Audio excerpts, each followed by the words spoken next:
You've probably heard of the 50-30-20 rule. Maybe in a video, maybe in an article, maybe someone mentioned it in passing.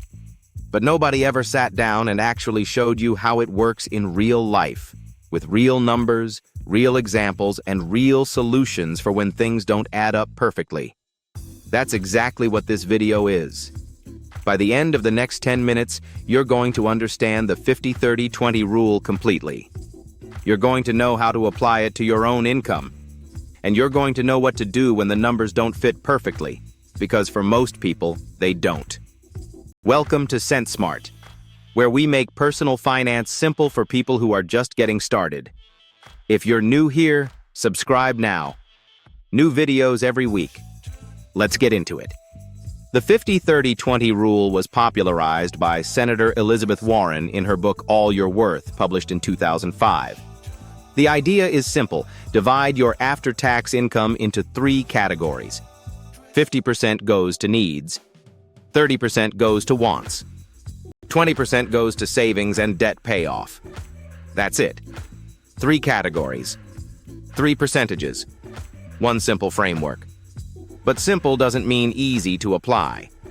So let's break down each category in detail and make sure you know exactly what goes where. Category 1. Needs. 50% of your income. Needs are the expenses you absolutely cannot avoid. The things that, if you didn't pay them, your life would fall apart. Rent or mortgage. Utilities like electricity, water, and heat. Groceries. Basic food, not restaurant meals. Transportation to get to work. Car payment, insurance, gas, or public transit. Minimum debt payments on credit cards and loans. Basic health insurance and medical costs. Notice what is not on that list. Streaming services. Gym memberships. Dining out. New clothes. These feel like needs, but they are not needs. They are wants. And they belong in the next category. This distinction is where most people get confused. They put things in the needs category that don't belong there, and then wonder why they can never save anything. A good test: if you lost your job tomorrow and had to cut everything non-essential, would you keep this expense?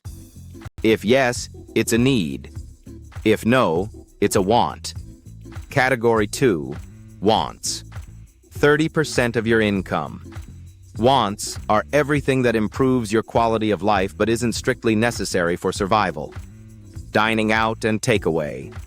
Streaming services like Netflix and Spotify. Gym memberships. Hobbies and entertainment. Shopping for clothes beyond the basics. Vacations and travel. Subscriptions. Concerts, movies, nights out.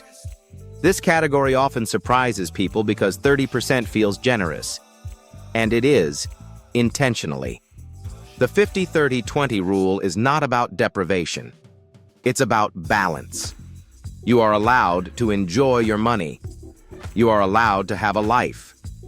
The framework just asks that your enjoyment stays within 30% so that your needs and savings don't suffer. The wants category is also where most people have the most room to adjust. If your needs are eating up too much, the first place to cut is here, not your savings. Category 3, savings and debt payoff. 20% of your income. This is your future self's money. It covers 3 things: building your emergency fund, paying off debt faster than the minimum, and saving for the future. Retirement accounts, investments, long-term goals. 20% sounds like a lot when you're starting from 0. But here's the thing. Even if you start at 5 or 10%, you're building the habit. And habits are what matter most in the beginning. As your income grows and your expenses stabilize, you work toward 20% over time. The 20% category is the one you never cut.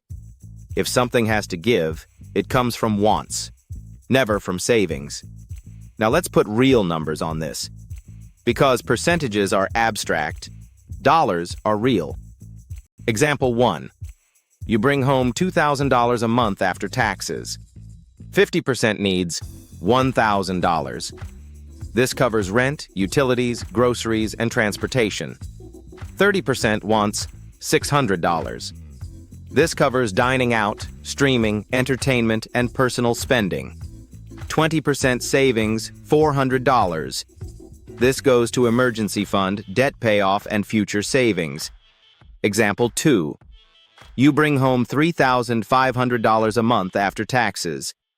50% needs $1,750. 30% wants $1,050.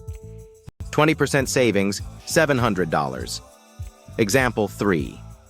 You bring home $5,000 a month after taxes. 50% needs $2,500. 30% wants $1,500. 20% savings, $1,000. See how it scales? The percentages stay the same. Only the amounts change. This is what makes the 50-30-20 rule work for almost any income level. Now let's talk about the real world, because most people's numbers don't fit perfectly into these buckets. And that's okay. Here's how to handle the most common situations. Situation 1. Your needs are more than 50%. This is extremely common, especially if you live in an expensive city or have high rent. If your needs take up 60 or even 70% of your income, don't panic. First, check that you've correctly categorized everything. Make sure wants aren't hiding in the needs column. Second, look for ways to reduce your biggest need expenses. Can you find a cheaper apartment or take on a roommate? Can you reduce your car costs? Can you lower your grocery bill? Third, if you genuinely cannot get needs below 50%, compress your wants category, not your savings. Go from 30% wants to 15 or 20% wants. Protect the 20% savings no matter what. Situation 2. You have a lot of debt. If you're carrying significant debt, you may want to temporarily increase your savings and debt payoff category beyond 20%. This is smart. Debt is expensive. The faster you pay it off, the less interest you pay overall. In this case, take from wants. Reduce wants to 15 or even 10% temporarily and put that extra money toward debt. Once the debt is gone, restore the 30% wants. Situation 3. You're just starting out and can't hit 20% savings. That's okay. Start with whatever you can. 5%. 10%.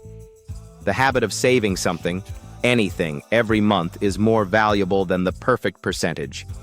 As your income grows, increase the savings percentage. Work toward 20% over time, not overnight. Situation 4. Your income is irregular. You're freelance, self-employed, or work on commission. For irregular income, the 50-30-20 rule works best when applied to your average monthly income rather than your actual monthly income. Calculate what you typically earn in a month and build your budget around that number. In high-income months, save the extra. In low-income months, draw from that saved buffer. This smooths out the ups and downs and keeps your financial system stable regardless of income fluctuation. Now let's talk about how to actually set this up in practice. Step 1. Calculate your monthly after-tax income. This is the money that actually hits your bank account each month, not your gross salary. Step 2. Multiply by 0.5 to get your needs budget, by 0.3 to get your wants budget, and by 0.2 to get your savings target. Step 3. Go through last month's spending and categorize every expense as a need, want, or savings. Compare your actual spending to your targets. Where are you over? Where are you under? Step 4. Make one adjustment. Don't try to fix everything at once. Pick the biggest gap, the category where you're most over budget, and make one specific change to bring it closer to target. Step 5. Automate your savings. Set up an automatic transfer for 20% of your paycheck on the day it arrives. This makes savings non-negotiable and removes the temptation to spend that money first. The 50-30-20 rule is not a rigid law. It's a framework, a starting point. Some people do better with a 60-20-20 split. Some aggressive savers do 50-20-30, flipping the wants and savings percentages. What matters is that you have a system, that you know where your money is going, that you're intentionally directing your income toward the life you want to build. A budget without a framework is just guessing. The 50-30-20 rule gives you a framework that has worked for millions of people across every income level. So let's recap. 50% of your after-tax income goes to needs, the expenses you truly cannot avoid. 30% goes to wants, the things that make life enjoyable. 20% goes to savings and debt payoff, your future self's money. Calculate your numbers. Categorize last month's spending. Make one adjustment. Automate your savings. And then track your progress month by month. This is not complicated. It is simple. And simple, done consistently, changes everything. Your action step today. Take your monthly after-tax income and calculate your three numbers right now. 50%, 30%, 20%. Write them down. That's your new financial framework. If this video helped you, subscribe, because every week we break down personal finance in a way that actually makes sense for beginners. Our full playlist of money videos is linked in the description. Check them out and build your financial knowledge one video at a time. I'll see you in the next one.